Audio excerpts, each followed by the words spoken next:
Hey, good morning, everyone. Good to see a bunch of you online. Alison, Chris, James, Brendan, Aaron, Kylie, and Jeff. Morning to you guys. The early birds catch the worm. Welcome to another Wealth Coffee Chat, folks. Hey, Heath, David. Morning to you guys. Great to have you guys on this morning for a wonderful Wednesday the 13th. Hope you're all well wherever you are. Jason Witten's my name. If you didn't already know, most of you do. If you're new, give us a shout out in the chat. Say hello. Been doing these morning Wealth Coffee Chat lives for a couple of years now. Been property investing over 20 years myself, actually, and helping property investors across Australia and New Zealand, coaching property investors, matter of fact, with my team and my crew, over 7,000 property investors, to name a number. Over the last 18 years.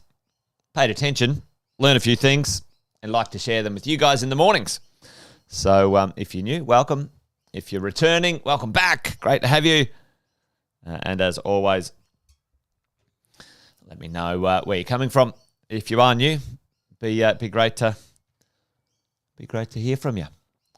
For this morning, I thought we'd talk about. I'd like to talk about the supply chain issues. Unless you've been living under a rock.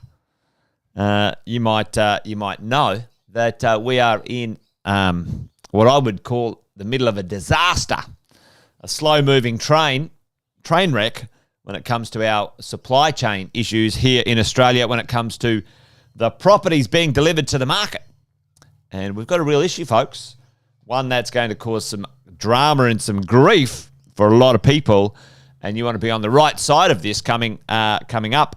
In the next few years at the very minimum, but the next decade, I think we're going to see and feel the impact of these supply issues as we go along. Some very bad decisions made by, average politicians, to be honest, for getting popular votes, have led to some real issues. But hey, Bob, good morning to you, Adrian and Andrew. Good morning. Good morning, crew. But yeah, if you've got any questions, chuck them in the chat. Always happy to answer them if I get a bit of time today, or it might inspire me to do another Wealth Coffee Chat on some of the questions you might have. But today we're going to talk about can we fix our supply chain issues, folks? Right now, we are in all sorts when it comes to what's going on. I've been talking about this one for a while. You guys have seen this. The rental crisis is just beginning. No shit, Dick Tracy. I've been saying this for over 2 years. And it's only accelerated and been exacerbated throughout COVID. Unfortunately, let's say for the Melbourneites, the longest lockdown in the world, COVID didn't do anyone any favors when it came to, that stuff. Mortgage uncertainty, rental issues, all those sorts of things, compressed the rental market for a little while. We've had, a decade of reducing interest rates, folks, anywhere from, 8-9% 10 years ago to now, or maybe last year or 2021, let's say, where the interest rate, or 2020, sorry, interest rate was at all-time lows, 2%. Some people were getting interest rates under 2% for their owner-occupier mortgages, folks. So, the interest rates going down over a decade, there wasn't any pressure on rents to go up, was there? Wages had been flat for over a decade. Boom, we come to the 2017 political grandstanding attack on property investors. The government decided they were going to get rid of foreign investors. I'll tell you why that was the stupidest thing they ever could have done a little bit later on. And then they decided to launch some bloody stupid APRA witch hunt on the finance industry, the mortgage broking industry, which should have been there to, make the banks behave themselves. And in the end, they bloody paid a small fine and moved on with their lives. Don't get me started on that one. And then we had, probably the worst finance and the worst investment onshore Australian property investors we'd seen in over a decade. The supply chain issue, folks, started in 2017. And this APRA, bad moves on the financing front from the government, getting rid of overseas investors, et cetera, et cetera, et cetera. Then along come COVID, and here's where we find ourselves. How long has that been, team? Tell me. Do the math right now. Where are we? It started in 2017.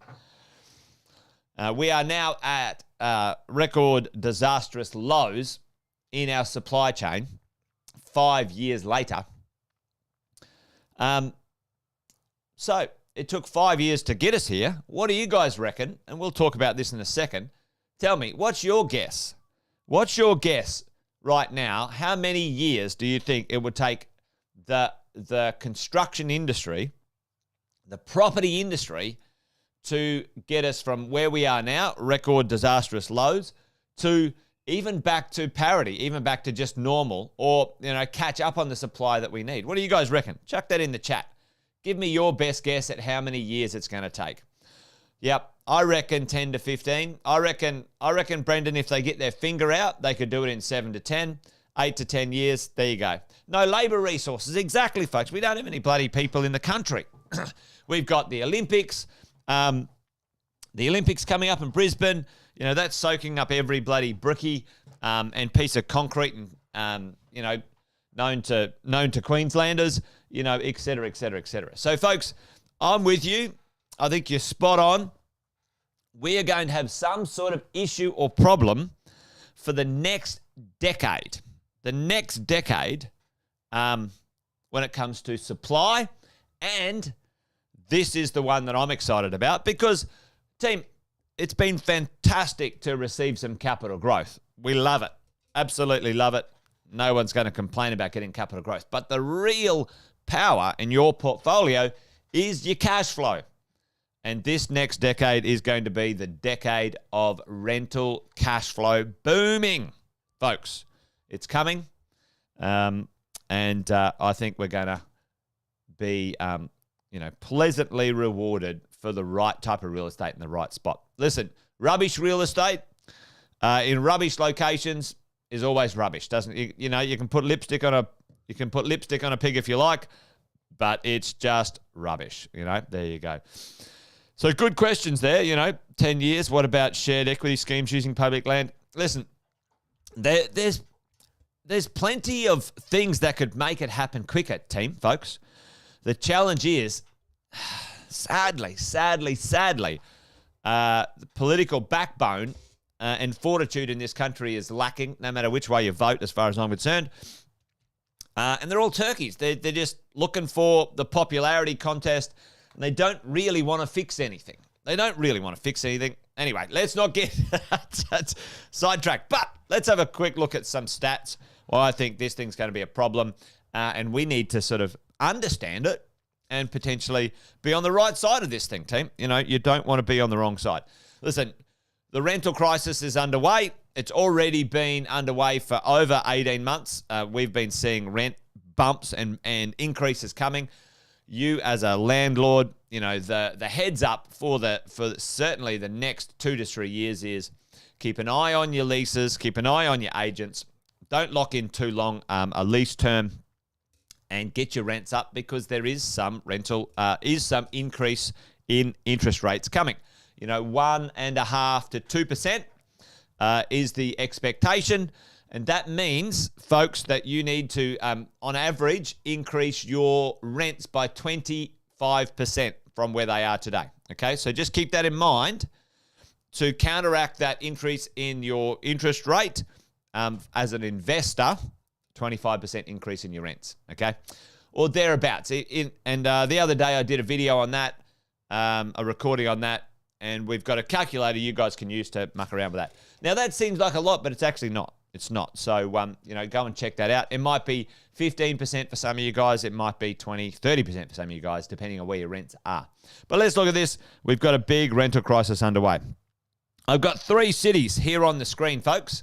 Hopefully you can see them. It's a bit blurry, isn't it? I was going to say, tell me. I'm going to number these 1, 2, and 3. Okay, and number 1 city. Oh yeah, that's okay.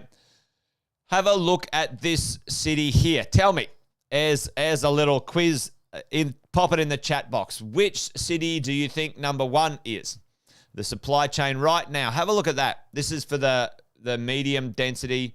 This is the apartment space. This is not the land space. I've got another one for land, but for the multi. Now, to supply the marketplace with enough properties, you have to be developing apartments and townhouses. Okay, that's just the way it rolls, team. Have a look at this right now. What city do you think this is? What number 1? Jeff reckons it's Sydney. Put a number next to your comment. So 1 Sydney, 1 Melbourne, 1 Brisbane, or whatever it is. So there's 3 cities. Jeff reckons Sydney. Okay, so Jeff's got on Sydney. Chris is on Brisbane. All right, well, we'll see how we go here. All right, Melbourne. There we go. Oh, we got 3. We got 3. Okay, we got this city here. Check out the supply chain of this city here, the supply machinations. Which one do you think number 2 is? Okay. Been some pretty good supply in that one, and then now, and you have a look at these things here up here, these less likely to occur. There is some projects possible. Now, the issue with possible is that, it's possible it might fail as well, okay? All right, here we go. And we've got our last but not least. Which one do you think this one is? All right, let's have a look at this, folks. Well, let's do it in reverse. Number 3. What do you guys think number 3 is? Yeah.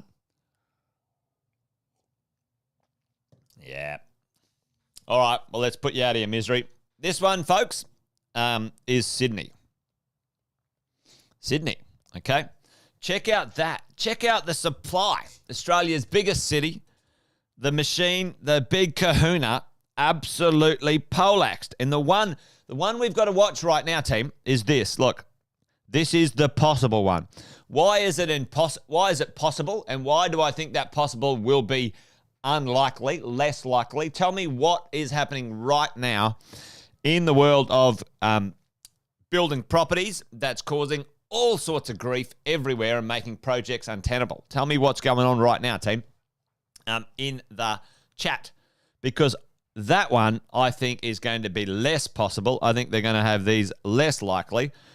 Like 5,700 pieces of real estate for our biggest city in Australia, our biggest, can't get builders. And even if you can get builders, Bahan, the cost of building is ludicrous. And Nikhil, absolutely. There is liquidations and challenges for builders everywhere. Team, the disaster has not even showed up yet in our statistics. Price rises in construction. Yes, boom. Right? We are still in the middle of this train wreck that is coming, which is called the supply issues of Australian residential real estate. You can't get steel. You can't get timber. Boom. These projects, this is going to go down even further. It's going to get worse, team. Okay, so that's Sydney. This is Melbs. And this is Brizzy. Okay, Briz. Let's have a quick look at Melbs. Again, have a look at the number. Have a look at the percentage of, and again, it's down a long way. Have a look at the percentage of projects that are at risk of not even going ahead. Massive amounts at risk, team. Okay, and check this one out. This one is in all sorts. Brisbane, absolutely train wreck. It's going to get worse. You check that out. 2009. Who remembers what happened in 2009 or just prior to 2009? Anyone remember what happened to give us all sorts of grief, really? And there was a shockwave for a few years after 2009. You can sort of see. Okay, let's have a look at this. Melbourne responded a bit quicker. But what happened in 2009? The GFC, folks. So have a look. 1, 2, 3, 4, 5. 5 years to respond, right? To respond. 1, 2, 3, 4, 5. Just getting its mojo back on, right? Sydney. Melbourne. 1, 2, 3 at the minimum. 4 and 5. By year 5, it was back at pace. Okay? So, team, we are at record lows, and it's all, like these question mark ones in here. Have a look at this, though. You know, if that fails, if that little bit fails right there, gee, crikey. And we know developers in Brisbane, builders in Brisbane who are saying, not a chance, this project's not getting off the ground, you know, as we're going forward. For the smart developers, for the smart builders, the ones who've got their supply chains hooked up and sorted, they're going to crush it. The right deals coming through are going to absolutely go ballistic, right? But for the ones that didn't know what they were doing, they're in all sorts. So, team, we've got a minimum of 5 years for economic recovery. Check out this. Now, who brings new properties to market? Tell me, team. You've got two types of shopper out there.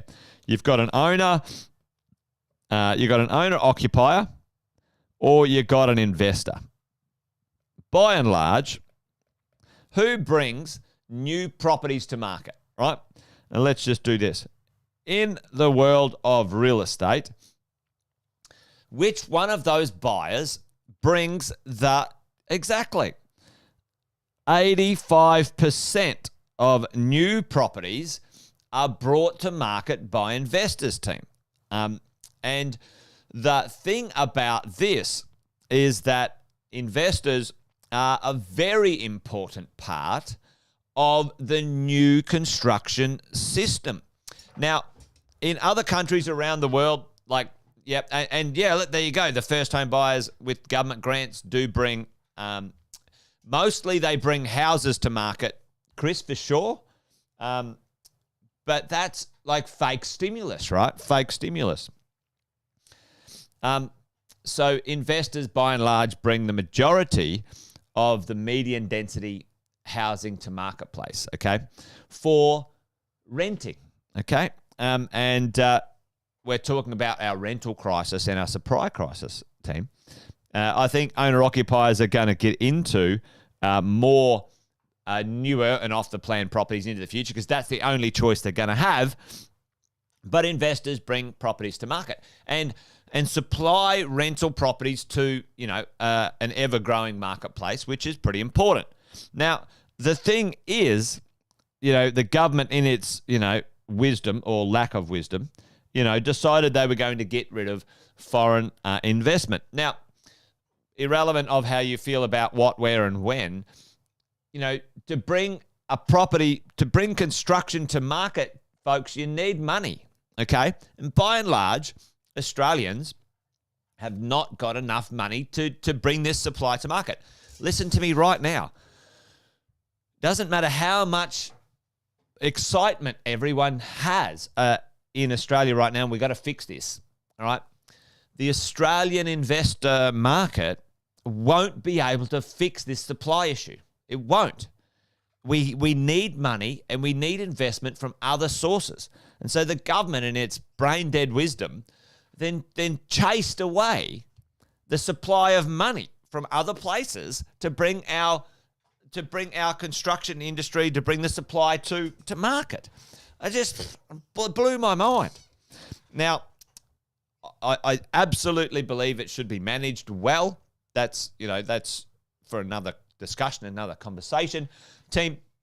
But we need money to build buildings and we need access to finance. So, and then what has the government done?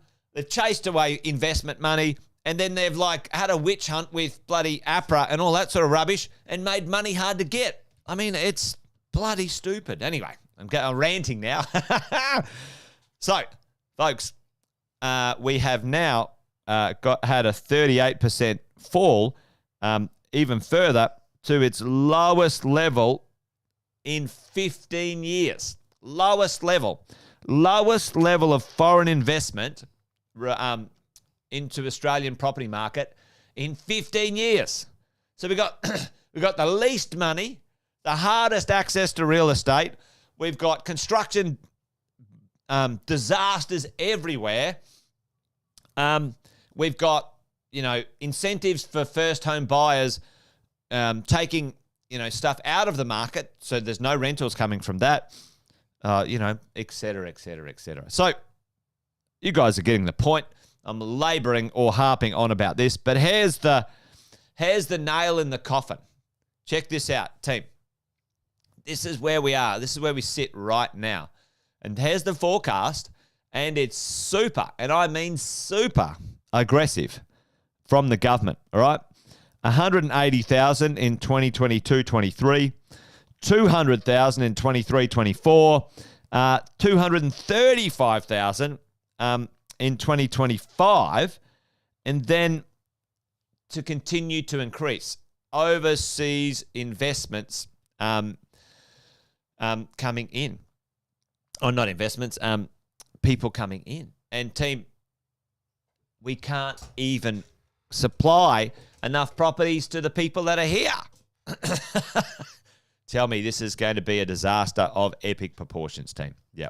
Yeah, and that's the issue, Alison. The challenge is, how do we get money into the country to construct the things we need to and not disadvantage Australian buyers, because that's the issue. I mean, that was one of the points that's brought up. The arbitrage or the valuer of another dollar, or the buying power of, let's say, 1 billion people in, let's say, India or China, and this is not, stereotyping. This was just the facts. 1 billion people there. There's more millionaires in India than there is the population of Australia. Okay, so let that land. There's more millionaires in India than there is the population of Australia. So someone, they could buy a lot of properties in Australia if that wasn't managed well. I'm a big fan of managing the end purchase thing, but what I think the government needs to unlock is the ability for investment money to be used in Australia to construct infrastructure. And one of those things of infrastructure are the supply of property, okay? It shouldn't be kept, empty and all that sort of stuff and all that sort of jazz. Yeah, exactly. And then they took away depreciation and all that sort of stuff. All of those moves by the government when it came to real estate were very short-sighted, and like at the end of the day, they have a vision to grow the country, and the backbone of people's security anywhere in the world is having a house to live in, for crying out loud. So, anyway, it's a good subject. I'm pretty pumped and fired up about this. But what's the point, team? The point is, for the next 5 years minimum, we are going to get pretty significant pressure on our rents. So don't miss out. Don't miss out, team. Don't miss out on that stuff as we move into this next bit. And I'm still very, very bullish on purchasing. Yeah, absolutely, Alison. The key to everyone understanding things is education, for sure, and certainly around money. It is very, very. It's just so frustrating that teaching people about money doesn't happen anywhere in society, right? In any of our institutions, significantly in any way, shape, or form. But yeah, I'm with you. But we have a supply issue, team. If we want to be on the right side of it, it's about the rents over the next 5 years. Make sure your properties are well maintained. If you're buying, make sure you buy properties in fantastic areas with great designs, etc. Don't miss out, because we're not going to see significant growth rates like we've seen in the last 3 years. That's just beneficial of what's happened. I think we'll see moderate rates of growth, but I think we'll see significant growth in our rents. Don't miss out on that stuff. Anyway, there you go. Bit of a ranty day, bit of a ranty morning, but at the end of the day, team, there is a opportunity for us as investors to be in position and in place for the future. And, what are we going to do about it? What are you going to do about it? Don't sit there worrying about interest rates going, oh, what happens if interest rates go up? What happens if they go down? What happens, they're going to go up. They'll go down. They'll go sideways. That is the game you're playing, team. What you should be asking is this: how can I be involved in the game, be positioned to take advantage of these things? Because that is the proper question. That's the high-level question. For you, if you want to create wealth, you want to be able to look after yourself and your family using your own economic nous, you have to play the game. You've got to be on the field, team. You can't be sitting on the sidelines. Anyway, there you go. That's it. I think I've gone over today. Time to buy. I think it's a great time to buy, Andrew. There's a couple of markets that I love for that. Come along to mentoring. We talk about them all the time. But, there you go. Well, good to hang out with you guys. Thanks for being there this morning. Hopefully that was useful. Some of these topics are always a little bit interesting to talk through. There's always pros and cons, no matter which way you slice it. But right now we've got an issue. We can't build enough properties. Fire up, Alison. Good to see, mate. Good to see. Thanks for joining us, mate. Hey, great to hang out with you guys, and have an awesome rest of your day. And then, join me tomorrow for another Wealth Coffee Chat, team, around about the same time. You guys be good. Stay well.